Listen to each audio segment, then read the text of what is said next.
Let's jump back to where it all started. PSVR wasn't Sony's first HMD design. It took years of research and testing to end up with the device we have today, and because of that hard work, the critical response has been overwhelmingly positive. Hailed as having the simplest overall setup, the highest level of comfort, and the easiest entry point into higher-end virtual reality, the PSVR covers nearly all bases a new Gen 1 VR headset should hope to cover. So why, when there are 100 million PS4s in the wild, do we only see 3 million PlayStation VRs?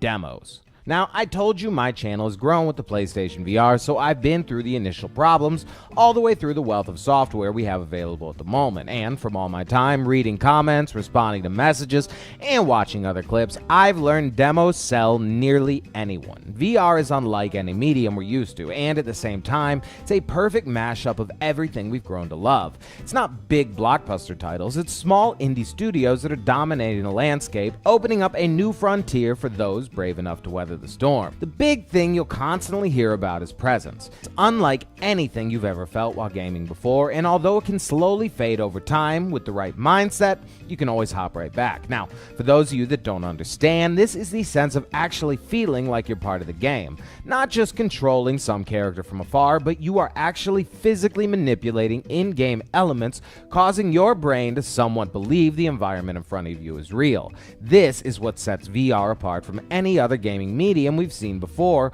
and although it will surely get better with time, what we have available at the moment truly does scratch that itch we've been trying to get at for a while. Alright, let's talk PlayStation VR. Is it really worth that moolah? So a huge reason you could be watching this video and interested in PlayStation VR is its overall lower cost compared to what else is available on the market. If that's your mindset, you can rest assured that you're really not missing out on too much. I'll dive deeper into that as we go along, but pound for pound, if you already own a PlayStation 4, it's completely worth the investment. I would advise from going secondhand because wires do seem to get nibbled by pets, and PlayStation has been fantastic about replacing things. You can typically find the headset alone for right around $200 or so, and a bundle for around $250. If you're looking for both the PS4 and PlayStation VR, I do recommend going the Pro route. You will spend a little more money on the overall hardware, but the graphical and performance updates for VR alone are worth the cost. Not to mention, if you have an HDR-compatible TV, you can take full advantage of some of the amazing PS exclusives. So what's going on with all these balls and lights? Well, unlike some of the PC headsets that use lasers or multiple cameras for tracking, the PSVR's Achilles heel and silver lining is its single camera system.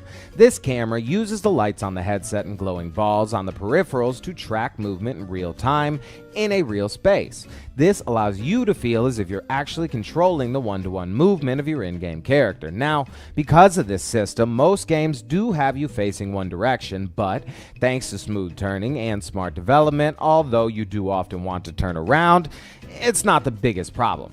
I say it's a silver lining because it works wonderfully for those of us with smaller play spaces where room-scale VR would be worthless.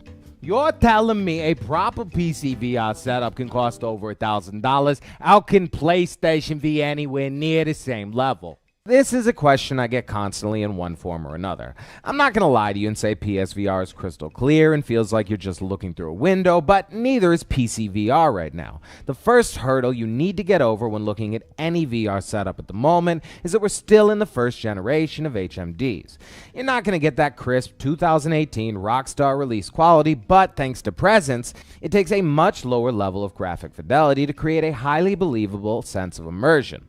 All that being said, it's up to the developers at this point. There are some games that take full advantage of the PS4's power and look on par with any PC VR title, and there are other games that look absolutely horrible.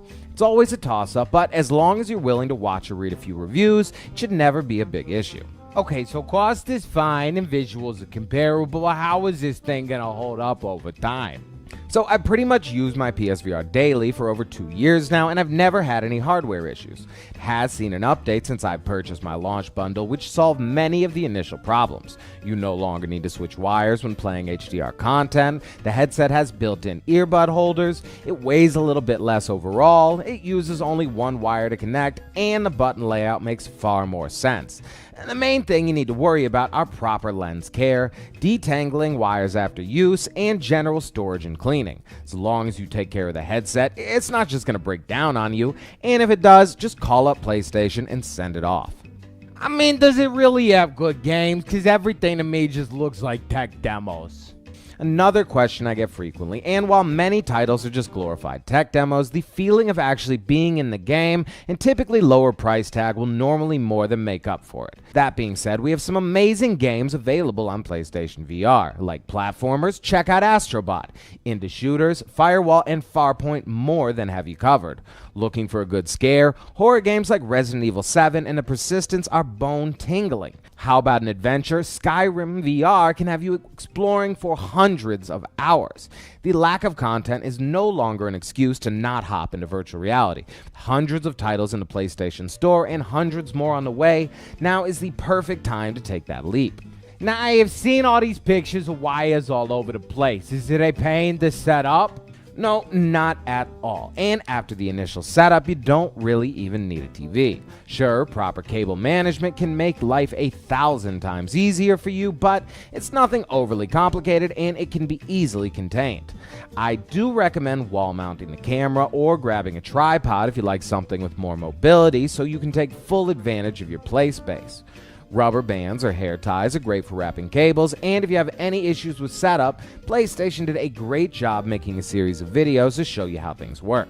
Hey, so far it's been all sunshine and rainbows. How can this be a review? It feels like a sales pitch. Well, I can understand where you're coming from, and while I probably do come off as a bit of a salesman, it's just my background coming through, mixed with a true passion for an amazing product. Sure, the visuals could definitely be sharper. I wish we could see some pro-exclusive titles that really take advantage of the beefier hardware. I would love analog sticks on my Move controllers, and another camera for 360 experiences would be fantastic. All that being said, my fun is still rarely hampered by any of those issues. Sometimes Move controller implementation can be a bit shoddy, but devs either pony up and fix the control scheme or see their game brutalized by frustrated players.